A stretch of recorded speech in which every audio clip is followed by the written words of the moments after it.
అందరికీ నమస్కారం. Welcome to Kommasani presence. ఈరోజు దొండకాయతోటి ఒక మంచి ఫ్రై రెసిపీని తయారు చేసి చూపిస్తున్నాను. అండ్ దాని కాంబినేషన్గా మిరియాల రసాన్ని కూడా తయారు చేసి చూపిస్తున్నాను. ముందుగా దొండకాయ ముక్కలను అయితే మీకు నచ్చిన షేప్లో కట్ చేసుకోండి. వాటిని ఒక అరగంట పాటు గాలికి ఆరబెట్టండి. పెద్ద ప్లేట్లో కానీ లేకపోతే పేపర్లో కానీ వేసుకొని వాటి తేమ పోయే వరకు ఆరబెట్టేసుకోండి. తర్వాత దీంట్లోకి 2 స్పూన్ల మైదా పిండిని వేసుకోండి. మైదా పిండి లేకపోతే కార్న్ఫ్లోర్ వేసుకోండి. ఆ తర్వాత 2 స్పూన్ల బియ్య పిండిని తీసుకోండి. తర్వాత అవసరం పడితే మరొక 2 స్పూన్లు కూడా వాడుకోవాల్సి ఉంటుంది. కాబట్టి 4 స్పూన్లు తీసి పక్కన పెట్టుకోండి. ఈ దొండకాయలకు సరిపడినంత ఉప్పును వేసుకోండి. ఇప్పుడు ఈ పిండి మొత్తం కూడా ముక్కలకి బాగా పట్టించండి. మరీ కాస్త తేలికగా ఉంటే మరొక 2 స్పూన్లు బియ్య పిండిని అయితే యాడ్ చేసుకుంటాము. భలే టేస్టీగా ఉంటుందండి. దొండకాయ ప్లేస్లో మీరు ఇంకా వేరే వెజిటేబుల్స్నైనా సరే తీసుకోవచ్చు. క్యారెట్ కానీ, బెండకాయ కానీ, లేదంటే పొటాటో కానీ, ఇలా మీకు నచ్చినటువంటి కూరగాయలను అయితే తీసుకోవచ్చు. ఈ ఫ్రై అయితే చాలా రుచికరంగా ఉంటుంది. పిల్లలకి లంచ్ బాక్సుల్లో కానీ, ఆఫీస్ బాక్సుల్లో కానీ పెట్టినా కానీ చాలా ఇష్టంగా తింటారు. ఈ పిండిని మొత్తం ముక్కలకు పట్టించేసేయండి. ఎక్కడ కూడా వాటర్ అనేది యాడ్ చేయకండి. ఓన్లీ మైదా పిండి 2 స్పూన్లు, బియ్య పిండి 4 స్పూన్లు, సరిపడినంత ఉప్పు. ఇవి బాగా దొండకాయ ముక్కలకు పట్టించేసిన తర్వాత ఈలోపు స్టవ్ మీద ఆయిల్ పెట్టుకోండి. మీడియం టెంపరేచర్లో హీట్ చేసుకోవాలి. వేసుకునేటప్పుడు మాత్రం ఫ్లేమ్ని సిమ్లో పెట్టుకోండి. తర్వాత సరిపడినంత దొండకాయ ముక్కల్ని వేసేసుకోండి. దొండకాయ ముక్కల్ని వేసుకున్న ఒక 6 నిమిషం తర్వాత ఫ్లేమ్ని మీడియంలోకి మార్చుకోండి. ఇవి మంచిగా క్రిస్పీగా అయ్యే వరకు ఫ్రై చేసుకోవాలి.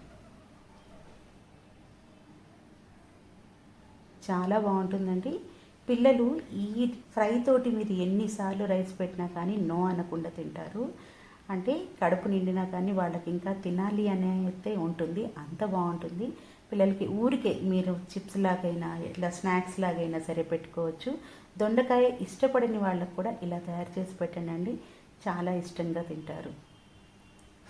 ఇలా అన్ని బ్యాచుల్ని కొద్ది కొద్దిగా వేసేసుకొని ఫ్రై చేసుకొని ఒక గిన్నెలోకి తీసుకోండి.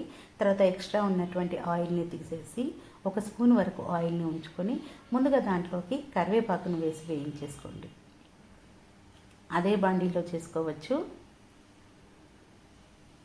కరివేపాకు క్రిస్పీగా అయిన తర్వాత వేరే గిన్నెలోకి తీసేసుకొని దాంట్లోకి ఇప్పుడు 2 ఎగ్స్ని పగలగొట్టుకోండి.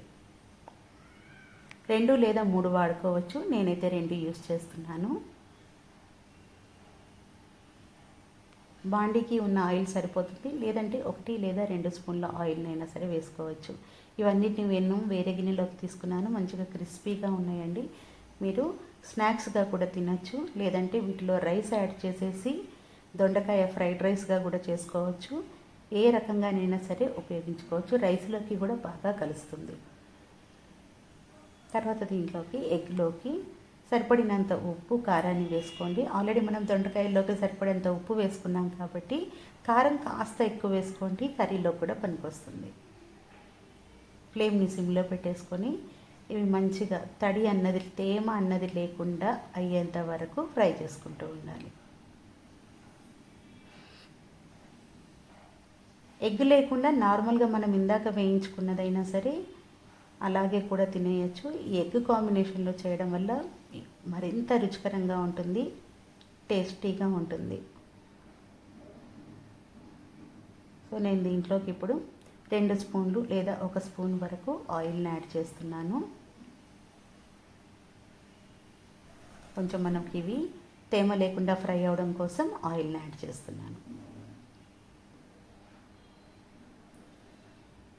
ఇలా బాగా ఫ్రై అయిన తర్వాత దీనిలోకి మనం ఆల్రెడీ ఫ్రై చేసి పెట్టుకున్నటువంటి దొండకాయ ముక్కల్ని కూడా వేసేసుకొని ఒకసారి మొత్తం కలిపేసుకోవాలి.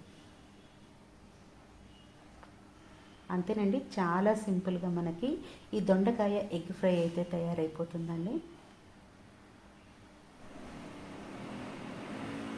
అన్నం తినడానికి ఇష్టపడని పిల్లలకు కూడా ఇది తయారు చేసి పెట్టండి. చాలా ఇష్టంగా తింటారు.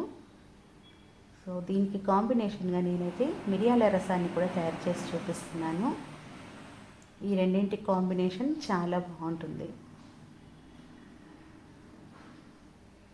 ఇలా పూర్తిగా మొత్తం బాగా కలిసిన తర్వాత దీంట్లోకి మనం ఫ్రై చేసుకున్నటువంటి కరివేపాకును వేసుకోవచ్చు, కొత్తిమీరను కూడా వేసుకోవచ్చు.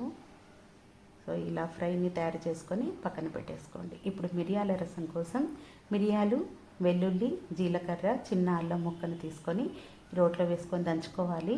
ముందుగా వీటిని అయితే పక్కన పెట్టేసుకోండి. ఒక టమాటాని ముక్కలుగా కట్ చేసి దాంట్లో కాస్త ఉప్పును వేసి బాగా పిసుక్కోండి.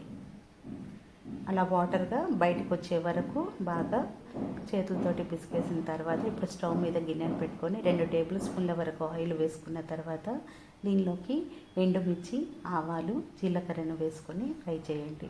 అలాగే కాస్తంత ఫ్రెష్ కరివేపాకును కూడా వేయండి. ముందుగా వీటిని వేయించుకోవాలి. తర్వాత దీంట్లోకి మంచి సువాసన కోసం, రుచి కోసం కాస్త ఇంగువని యాడ్ చేయండి. 1/2 టీ స్పూన్ కంటే తక్కువగా ఇంగువని యాడ్ చేయండి. ఇంగువని యాడ్ చేసిన తర్వాత ఒకసారి కలిపేసుకొని మనం పిసుక్కొని పక్కన పెట్టుకున్నటువంటి టమాటాని కూడా వేసేసుకొని ఆయిల్లో మగ్గనివ్వాలి. ఇవి వేసుకున్న తర్వాత గరిటెతో ఒకసారి మొత్తం కలిపేసుకోండి.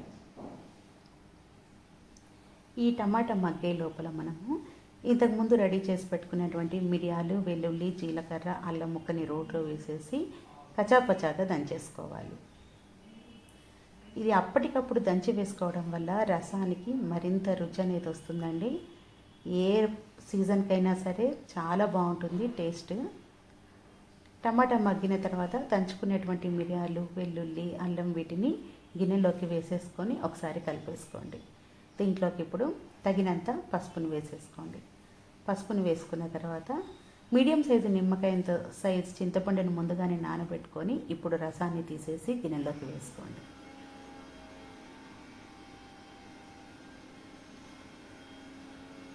ఇప్పుడు దీంట్లోకి సరిపడినంత వాటర్ని వేసుకోవాలి. టేస్ట్ చూసి పులుపుగా ఉందంటే ఎక్కువ వాటర్ని వేసుకోవచ్చు, లేదంటే నార్మల్గా వేసేసుకొని తగినంత ఉప్పును కూడా వేసుకొని 1/2 టీ స్పూన్ వరకు ధనియాల పొడిని, 1/2 టీ స్పూన్ వరకు రసం పొడిని వేసేసుకొని ఒకసారి బాగా కలిపేసుకోండి. దాదాపు మిరియాలు అయితే 25 ఒక 25 వరకు తీసుకున్నాను. ఆ ఘాటు అనేది చాలా బాగుంటుంది రసానికి. మూత పెట్టేసి 10 నిమిషాల వరకు బాగా తెరలనివ్వండి.